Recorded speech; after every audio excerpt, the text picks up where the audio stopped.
All right, so I want to mention people saying that this could be like the Wii U again. I think we touched upon it in the first video. You think so, Forcels? Yeah, I, you know, I'm conflicted.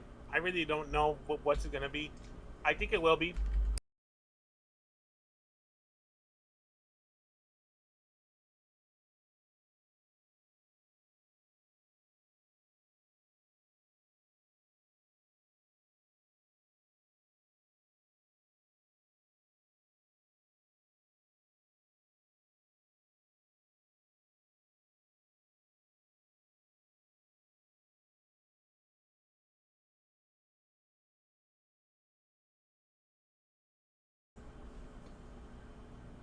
What's up, everybody? Today we're bringing you another YouTube video with our return guest, Forcels. What's up, Forcels?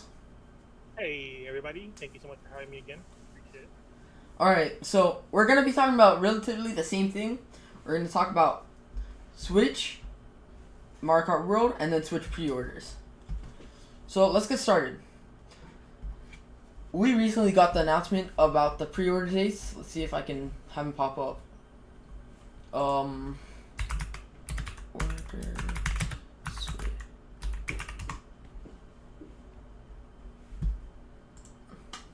It's just the article. And we noticed that we were told that all the accessories are gonna go up a couple of bucks, and the console is gonna stay the same, and so is the games, I believe. Is that true? That, as far as I know, yes. All right. So I'm gonna reference beat 'em ups like I did in the last video, and one big thing to mention is all these countries now, because not to get political, but we do have to talk about it. The tariffs. All these countries have a 10% tariff beside China. So it appears that the Switch has started manufacturing their accessories in Vietnam. And the 10% tariff is making all these prices go up like $10, $5, whatever like 10% is to the original price. So honestly, it's not bad. Nintendo for the first time is doing something they usually don't do, which is take a loss with their consoles. Now this is something that Forcel was discussing with me previously about, and I really think you guys would like to hear what he thinks. So tell them more, Forcels. Well, I definitely think that Nintendo's gonna try to do what's best by their fan base or what's good for them. They don't want to impact you guys as much as they need to. But they still need to offset to make some kind of profit because we all know that the profit comes from the accessories and from the games, not from the actual consoles themselves, right? Usually, it's not that they usually have a loss on those things, and their money comes from the consoles. Because like even with the Switch, they got money from the consoles. That's why they did so well these last 8 years, I think. So, but they're really taking it because they should be pricing up the console with the tariffs. Because of course, the console's not cheap to make, and with the new screen, everything bigger, it's even more. So, I really do think this is something that we shouldn't talk forever upon because really this is something that takes like 3 minutes to discuss. So we won't just continue lingering here, but I do want to mention one more thing. For the people who may think that the camera going up $5 is the worst thing in the world, we also have to be realistic here.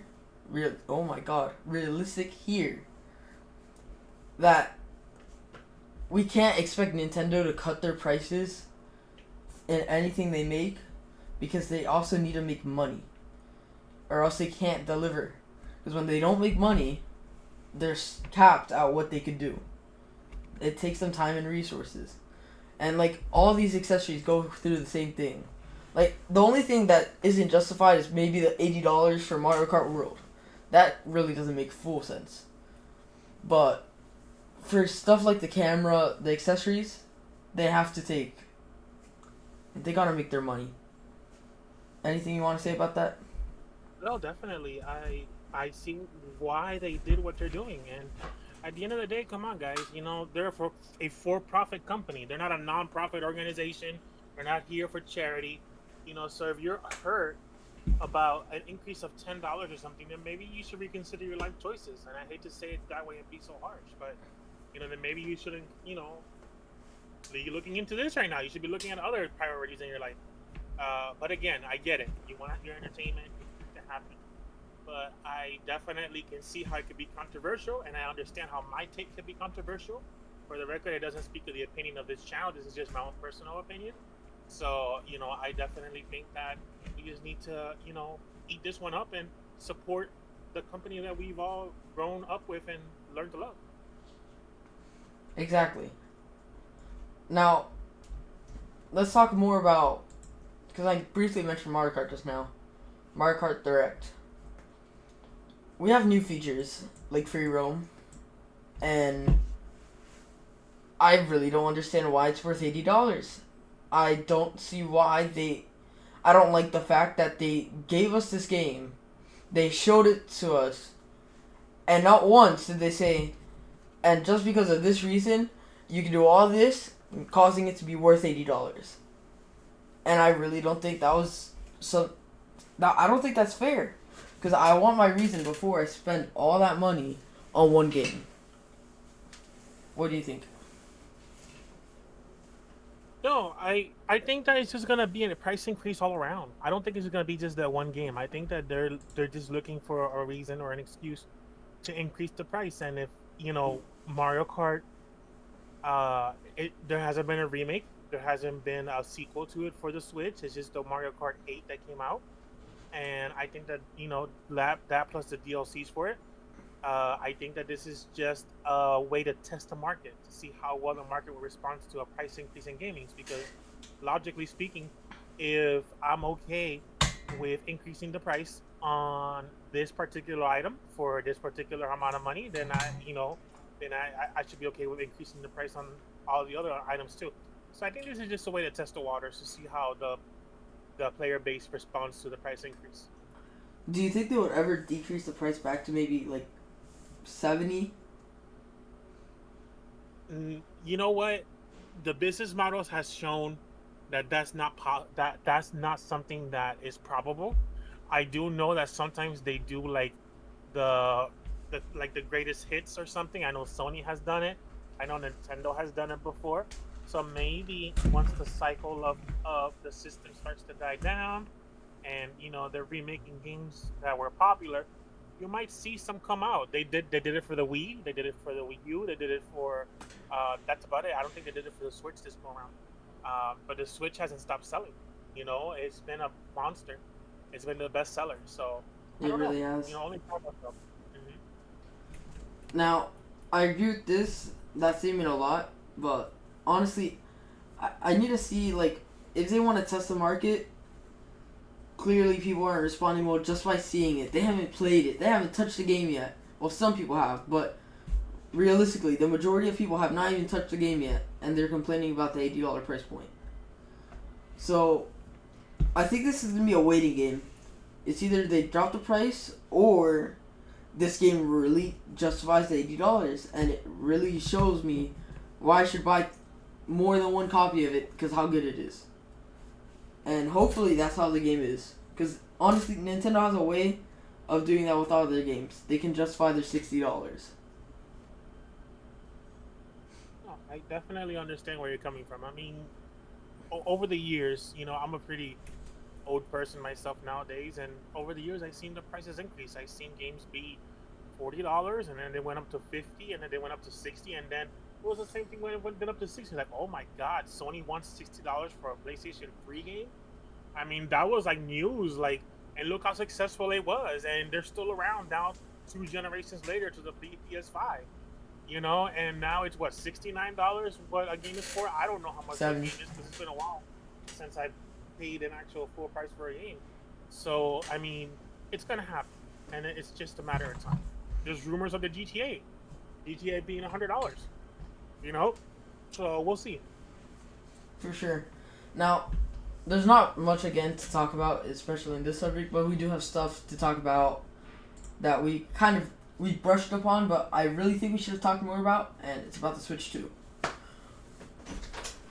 My idea of this is, people think of a console being rethought and getting a sequel to be like the Wii and Wii U. or the Game Boy Advance to Game Boy Advance SP. But really, we're not going to talk about Game Boys because it's unfair because how far they are. But we got the same thing with the 3DS. We got the new 3DS. And we need to remember how good that was. First, you get... Now, I'm not saying the mouse controls are going to be useless. But who used the C-Stick on the new Nintendo 3DS? Besides playing Minecraft, you didn't use it. And I think that's how the mouse control is going to be. My point here is that the Switch 1 is completely...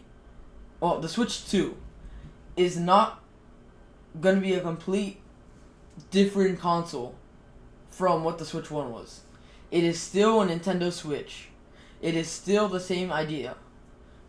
It's the same way how the 3DS could play the old generation games, like the Wii U could play the old Wii games, but you still have the base concept. And the thing is, the Wii U, they gambled on it. They said, alright, they like that, let's add something that they can sit on their couch and play on. And let's be realistic. One of the main reasons why the Wii U failed was very bad marketing. Very bad marketing. And the Wii was a family console, so you can't add a single player aspect to such a big family console. You understand that, Forsels? Yeah, I understand, definitely. And that's one thing, like I've said before last time, that the Nintendo's really good at it, and it's being innovative and creative. They like I said before, they came in and they said, look, we're not into being the most best with performance, we're just thinking about being the most innovative. And they've proven that time and time again. But now they're saying, look, we're going to be the best performer and the best innovator, so we'll see how that plays out for them. Yeah. I really think that they're not going to be the best performers ever. There will never be the console like, okay, you want to play Call of Duty, you have to get a Nintendo. No, because that's not what Nintendo is. You want to play a Mario game, you have to get a Nintendo. You want to play an indie game, you have to get a Nintendo. Anything that's cozy, anything that you can play with family, you have to get a Nintendo. Because I don't see people buying PS5s to play family games on. That's not how it is. You go get a Nintendo. And that's pretty much what name Nintendo built for themselves. And what I was saying with how it's not going to be a flop, it's pretty much a 50-50 chance. There is a chance that they're going to start pushing these new designs and pushing specific ways to play, and that's probably going to lead to a Wii U failure. But there's also the opportunity that they can give all of us to discover all that by ourselves and not press it upon us. Definitely. I definitely agree with you on that one. I see where you're coming from on it, and I get exactly what you mean by it. And I could not agree more, honestly. I have nothing else to add about that one. Definitely agree. I'm very delighted to say that this console is gonna be a part of history for Nintendo, because this is gonna show what Nintendo is gonna be able to pull off 10 to maybe 15 years from now. Because this console is showing us, are they gonna be able to go up with the big guys, or are they gonna be the big guy controlling the market for their average games and the average games that everyone wants? Because no one's able to replicate stuff like Nintendo can. PlayStation may have their is there Crash Bandicoot on Xbox? Maybe. Maybe. PlayStation has, well, honestly, they've gotten rid of a lot of their own. Look into that. It's like Xbox and how they used to have Halo, because now I think they're giving the rights away. But Nintendo's gonna set their standard, and they're gonna set who they want to be for the next couple of years with this console. Just how they did with the Switch. As I said in the last video, Nintendo really set the bar low for them. They set the bar really low, and they went above that bar. Honestly, the Nintendo Switch, I think it was 98 million or 90 million consoles sold. And realistically, the Switch 2 is probably going to get, if they do well, 70 million, a little bit more than half. I think this is going to be one of the best consoles if they just make sure they do the good, like, gap well. They do the gap well enough, they should be fine. And pretty much, did you find the Crash Bandicoot thing yet? Because that's going to get me bugging a little bit. Sure, I'll find it. Go ahead. But, yeah, I honestly think that they're going to name themselves more than ever for their future just off this console. This is their future. They do it well, they're good for the next. And then if they do it poorly, they have even more time for improvement. Except we're probably going to see another console 5 or 4 years after they do it poorly. So. Yeah, and definitely, just to add, it was released for Xbox One as the Insane Trilogy. It includes the 3 games. I had a feeling, because it's on Switch. I think it is. It was on Steam, so. Yeah, it's on Switch as well. Anything you want to add to that, Four Souls? No. I just am excited for, the opportunity of being able to play it and pre-order it. I will be there in line early to secure my pre-order, and hopefully we have a successful launch and a successful generation. Hopefully we do. Now, let's also just put out some good news now. The pre-order, by now you guys have heard, it's on the 24th of April, this Thursday, from when this video is coming out, and this is crazy. I think we're going to be seeing GameStops with people outside ready to buy. I think they're going to have a cap, 1 per person, because they don't want scalpers, but people are going to be excited. And I do think this is going to be like in the midnight release, June 4th. We'll see people with their Switches. Back how people used to bring their 3DSs to the releases for the regular Switch. It's going to be like that. And it's going to be nice to see because it's not every day you see Nintendo release a new console. So we'll see how it goes and how it pans out. Alright, well, thank you very much for watching. I would like to give a shout out to Four Souls once again for joining us. Yeah, thank you so much for having me. Have a great day.